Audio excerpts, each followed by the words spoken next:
let us see an example for the construction of LR0 parser. Consider the following grammar. S derives A derives AA/B. So whatever may be the given grammar, you need to add one more production to the grammar. That is called as augmented production.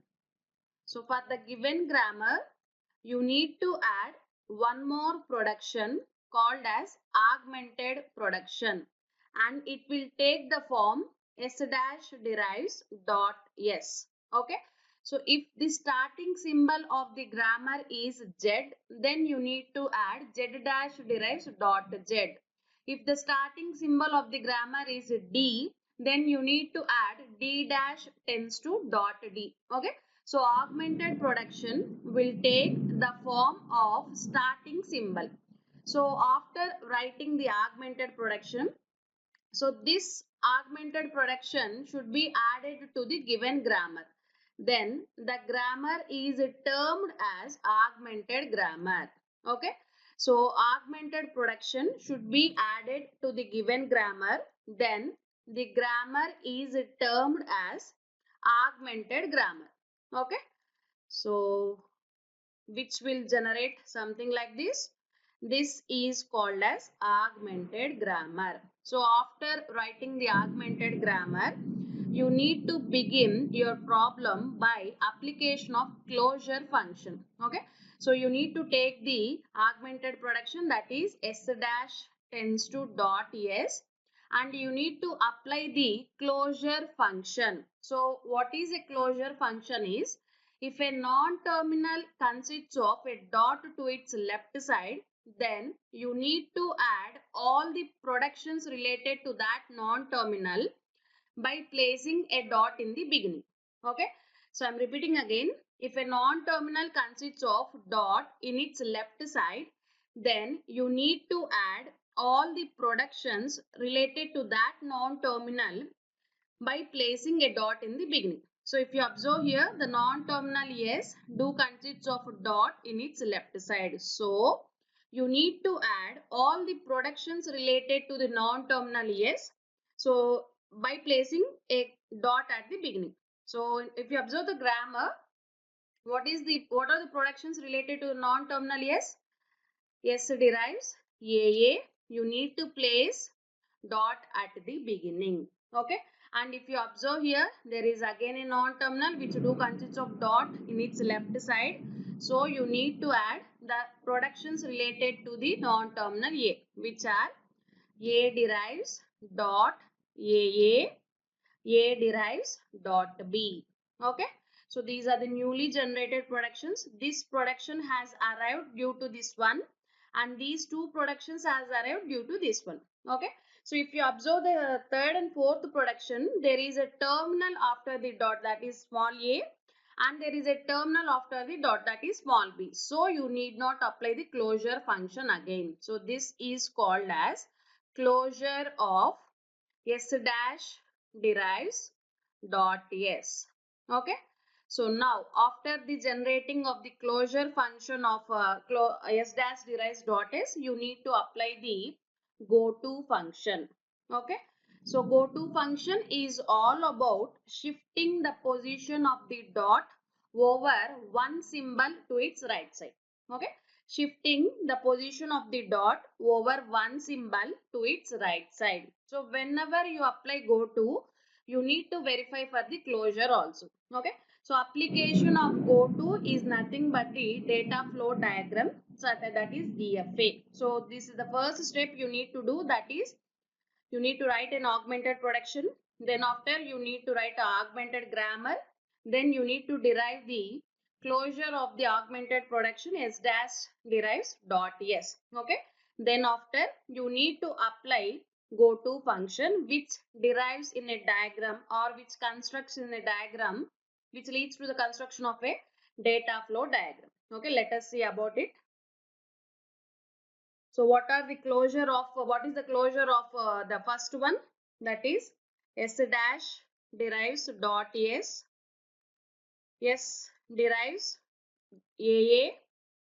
A derives dot A derives dot B. So this is the state which have been generated, and let us name this one as I naught. Okay. Now you need to apply the go to function. Okay. So you need to take every production in this I naught state and you need to apply the go to function. So as I have said you, go to is all about shifting the position of the dot one symbol or one symbol to its right. Okay. So you do have four productions here. So there will be four transitions. I am dealing with the first production of I naught, which will be on non-terminal S. Why? Because you do have a non-terminal S after the dot. So that will be after application of go to, you need to shift the position of the dot. Okay. So that will be S dash derives S dot.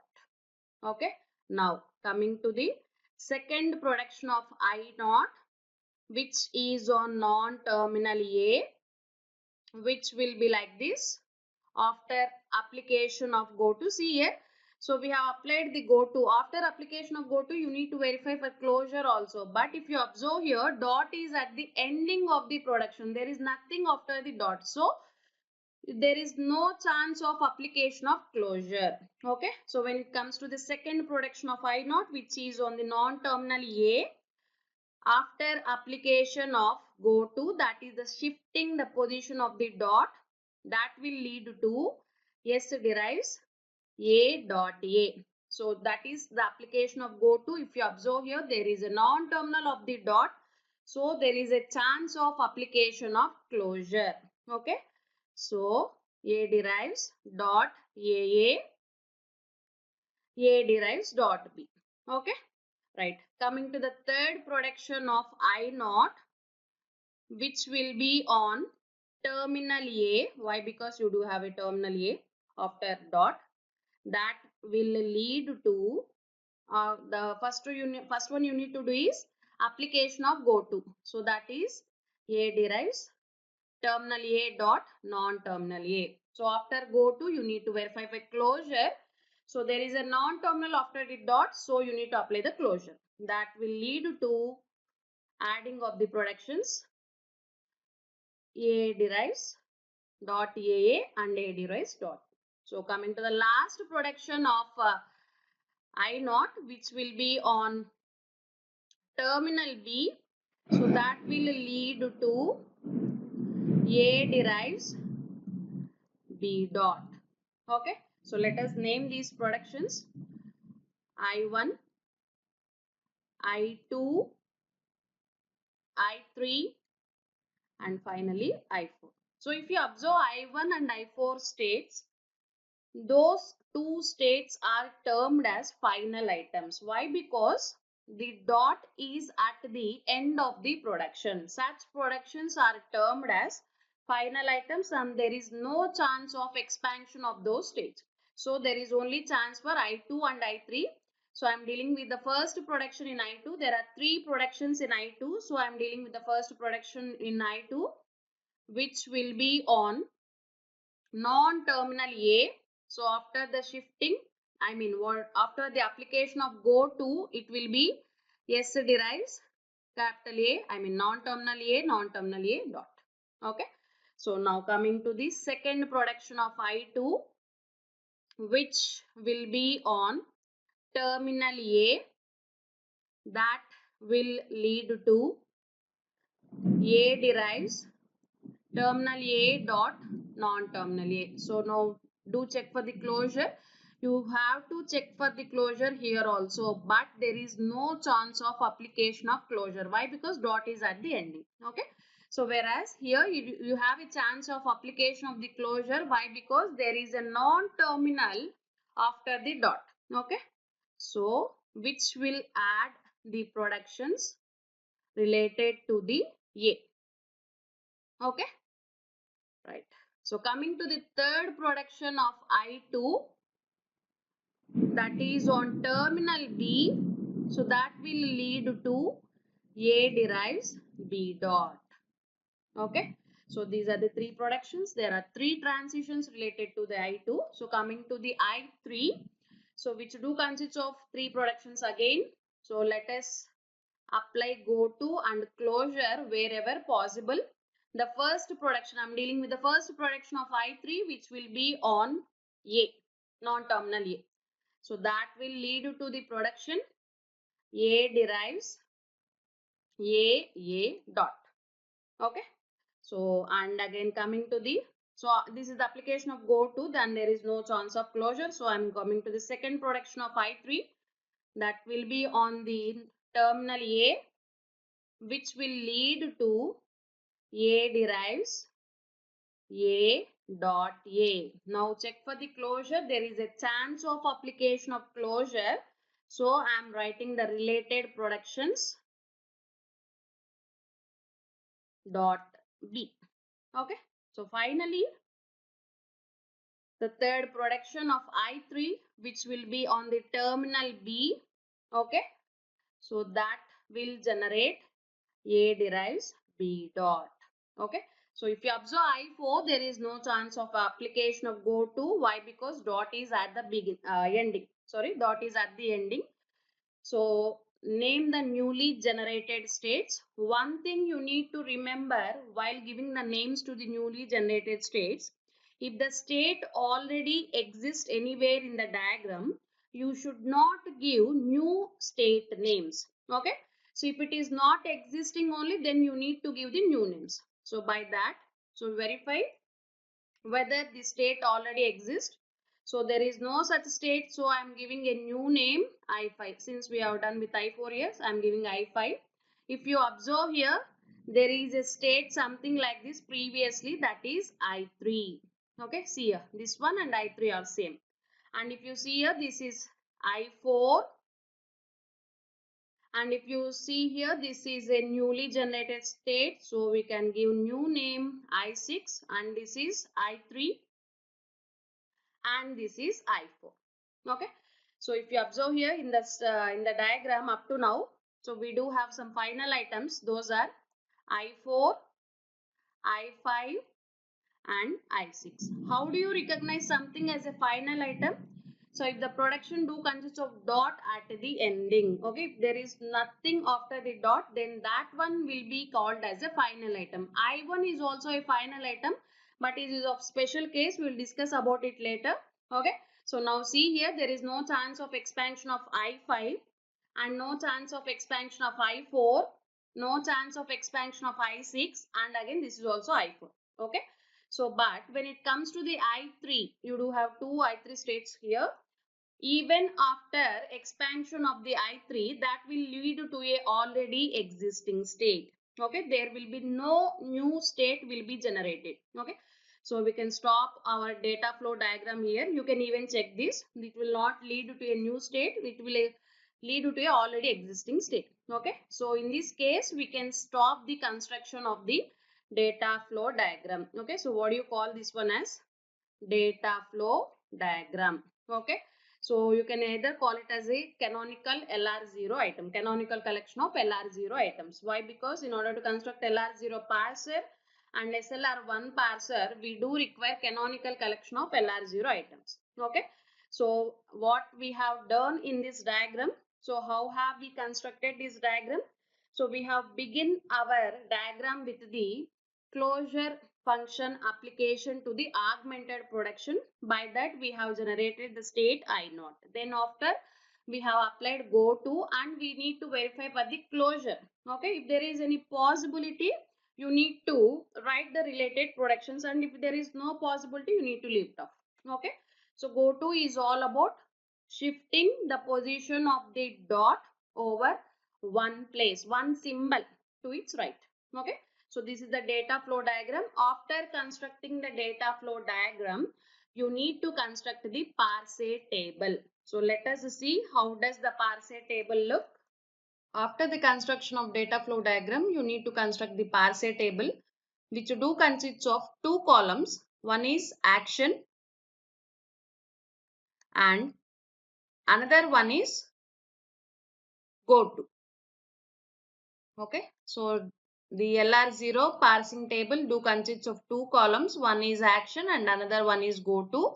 In the action part, we will specify the terminals that are present in the grammar. So what are the terminals that are present in your grammar? A, B, along with this you need to write dollar also. And in the go to section, you need to write the non-terminals that are present in your grammar. So the non-terminals that are present in your grammar are A and S. Okay.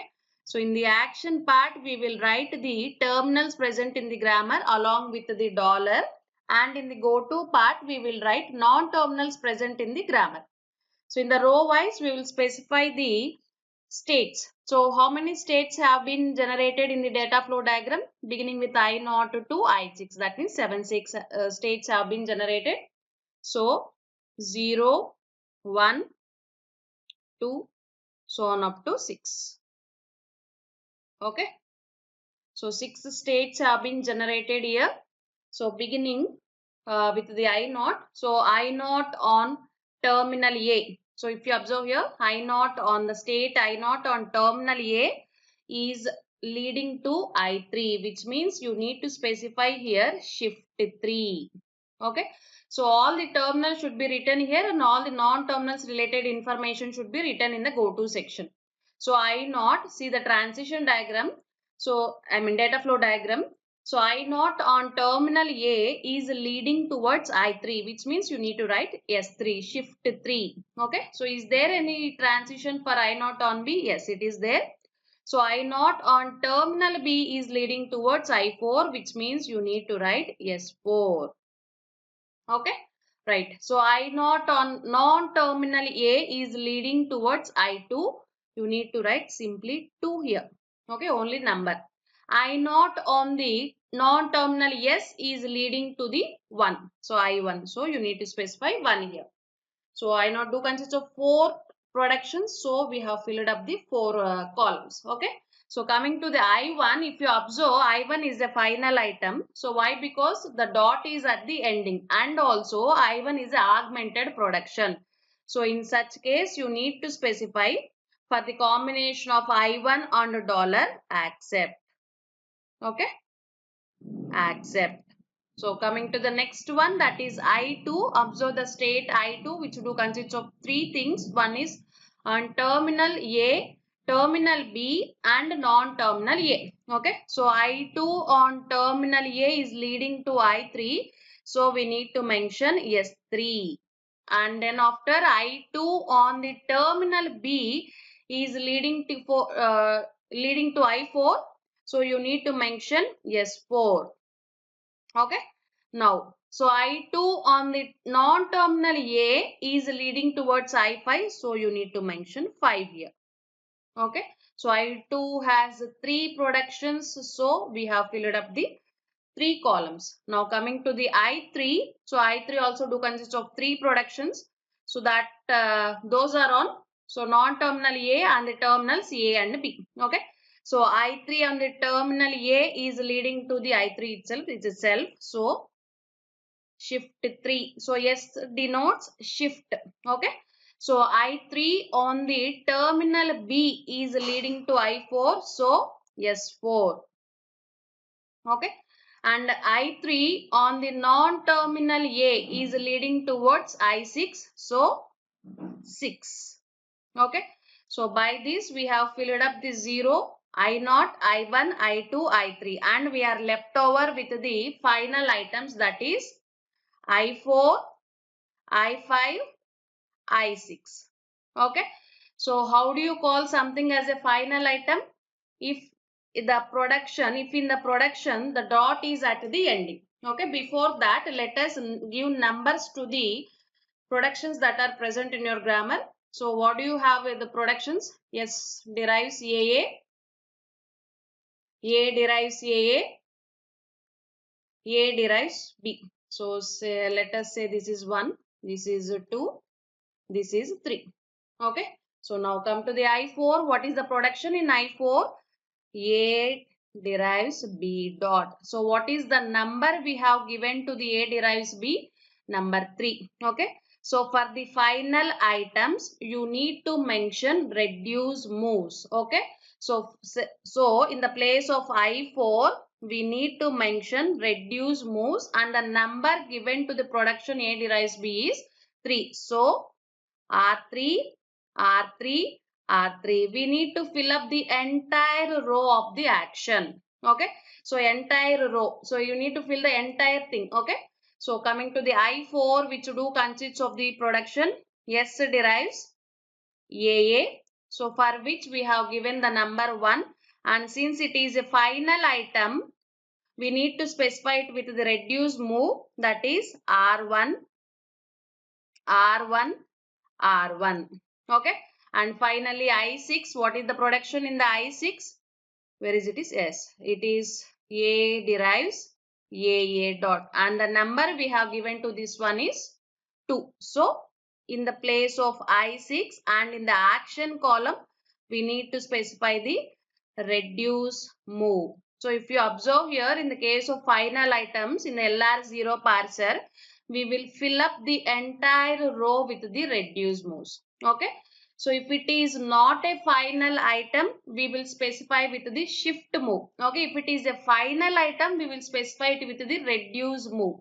And if it is a final item and augmented production, we will specify it with the accept. Okay. So this action part do deals with the terminals. Go to part do deals with the non-terminals present in your grammar. Okay. After constructing the parse table, we need to construct the parse table for a string. The construction of parse table for the string W equal to AABB. I have considered a string AABB. So as a default action, we need to push $0 into the stack, and we need to write the input in the buffer terminated with $. Okay. So now take the combination of 0 and A from the previously constructed parse table. So what is the combination of 0 and A? If you observe here, the combination of 0 and A is S3, which means shift 3. Okay. Shift, and we are discussing about A, right? Okay. So shift A3. Okay. So that will lead to $0. We need to push that A3 into the stack by the A, B, B $. Okay. Now verify for what is the combination of 3 and A in the parse table. It is also S3, which means shift. S in the sense shift, and we are dealing with the A, right? So A3. Okay. That will lead to $0 A3, and again newly generated A3. So this will become B $. Okay. So verify for the combination of 3 and B in the parse table. So what is the combination for 3 and B? It is 4. So shift, and we are discussing about B, right? So B 4. So by that $0 A3 B4. So here it will be B $. Now verify for the combination of 4 and B. So what is the combination of 4 and B? It is R3. So R in this sense reduce move. Okay. So in the previous construction of parse table, we have given numbers to the productions, right? So what we have given for the production S tends to AA, we have given 1. For the production A tends to AA, we have given 2. And for the production A tends to B, we have given 3. Okay. So for the combination of 4 and B, you do have R3. So R means we need to perform reduce move. So 3 in the sense, what is the number given to the 3? So I mean, what is the production related to the number 3? A derives B. So we need to perform the reduction action here. So $0 A3.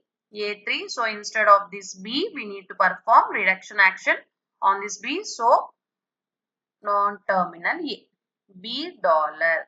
Okay. If you observe here, there is no number after A in order to extract the data from the previous table. So for the first step, we have taken the combination of 0 and A. In the second step, we have taken the combination of 3 and A. In the third step, we have taken the combination of 3 and B, 4 and B. So whereas if you see here, there is no number after A, that means we need to come back and we need to take the combination of 3 and A. Okay. So we need to come back we need to take the combination of 3 and A, that is $0, A3, A3, non-terminal A, and the combination of 3 and A. If you see the table here, the combination of 3 and A is 6. So, need to write 6 here. So, B dollar. Now, again begin the procedure. We haven't done anything. So, we have just extracted the number. So take the number, take the combination 6 and B. Okay, so what is the combination for 6 and B? It is R2. Again, we need to perform a reduce move, and 2 is a number related to the production. A derives AA. So, $0,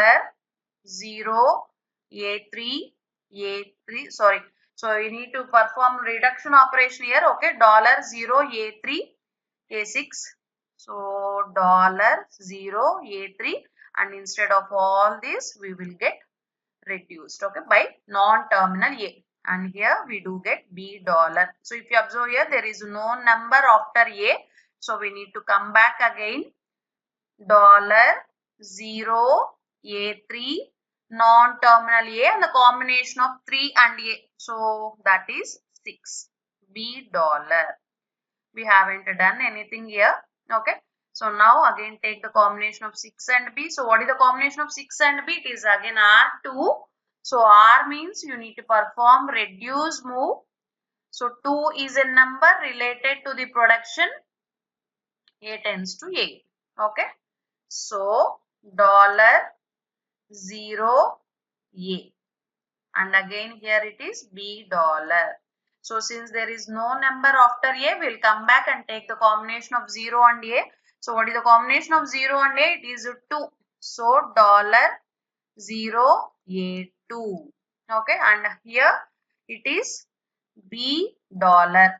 Okay, now verify for the combination of 2 and B. So what is the combination of 2 and B? It is shift 4. Shift 4, which means we need to write shift B4 since we are dealing with B, right? So shift B4. Okay. So shift B4, that will be $0, A2, B4. And here it is only dollar. Okay. Since we have pushed this B into the stack. So now take the combination of 4 and B. So what is the combination of 4 and B? It is reduce move R3. So reduce 3 is a number related to the production. A derives B. Okay. So I'm writing here. By that, $0, A2 instead of B, we need to perform the reduce action, that is A. Okay. Here it is only dollar. So since there is no number after A, we need to come back and take the combination of 2 and A. $0, A, 2, A, and the combination of what is combination of 2 and A? It is 5. So, dollar. Okay. Now take the combination of 5 and dollar. So what is the combination of 5 and dollar? The combination of 5 and dollar is R1. So what is R1? Reduce. The first production is S derives AA. Okay. So $0, yes. Now it is only dollar here. Okay, since there is no number after yes, we need to come back and take the combination of 0 and yes. $0, yes. So what is the combination of 0 and yes? 0 and yes, it is 1. Okay. So dollar. Now take the data related to the 1 and dollar. So what is the data related to the 1 and dollar? It is accept. So the string is accepted. Okay. So this is about the construction of Parsing table for this string W equal to AABB. So after the construction of Parsing table, we will construct a Parsing tree and we will end up the problem. Okay. The construction of Parsing tree is quite easy. We will take the data from the stack. Here we do have 3 columns, right? Stack, input and action. We will take the data from the stack column and we will write the, we will construct the Parsing tree. Okay, let us see how to construct the Parsing tree. So I'm taking the data from the Parsing table which we have previously constructed. So by eliminating the repeated items, that will be $0, $A. I'm eliminating the repeated items. $AA. If you observe the stack, if you'll get it. $AAB, $AAA, $AA, $AB, $AA, and $yes. I have eliminated the repeated items and I have also eliminated the numbers. So after that we have generated this one. So now we are constructing the Parsing tree. So we'll begin from the bottom and we will end up in the top. Okay. So I'll beginning here. S derives A. Okay, see here. S derives A and this A is deriving B and this A is deriving B. Okay. So now what about this one? It is deriving A. Okay. A. Okay, this A. So this A is deriving A. Okay. And again move forward and this A is deriving A again. A. Okay. And this A is deriving B. So this is the string we have taken, right? B. Okay. B. So by this, the LR0 parser construction is completed. So what we have done here, we have begun the problem with the addition of the augmented production and we have completed it by constructing the Parsing tree.